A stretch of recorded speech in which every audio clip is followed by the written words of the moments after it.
Syederalun, seorang pria yang diamankan Polres Biren karena menghina Nabi Muhammad SAW melalui aplikasi TikTok ternyata terindikasi gangguan jiwa.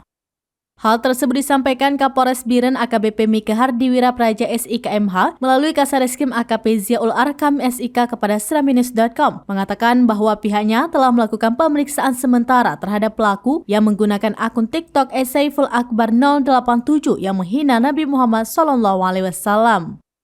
Disebutkan berdasarkan hasil pemeriksaan awal pada Kamis 18 Mei 2023, pelaku terindikasi mengalami gangguan jiwa. Namun demikian, Zia mengatakan tim Polres Biren akan terus melakukan pendalaman dan juga berkoordinasi dengan psikiater atau ahli kejiwaan. Pelaku diserahkan kepada keluarga untuk dilakukan perawatan kejiwaan dan didampingi personel Satreskrim Polres Biren. Diberitakan sebelumnya, jajaran Polres Biren telah mengamankan seorang pelaku yang diduga melakukan tindak pidana penghinaan terhadap Nabi Muhammad SAW melalui media sosial. Adapun identitas pria pelaku berinisial S berusia 54 tahun, seorang pedagang yang tercatat sebagai warga desa Suak, Pesangan Selatan.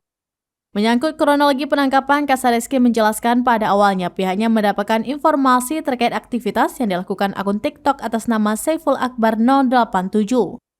Dalam informasi yang diterima Polres Biren, akun TikTok tersebut telah melakukan tindak pidana penghinaan terhadap Nabi Muhammad SAW dengan cara membuat video dan diunggah dalam akunnya.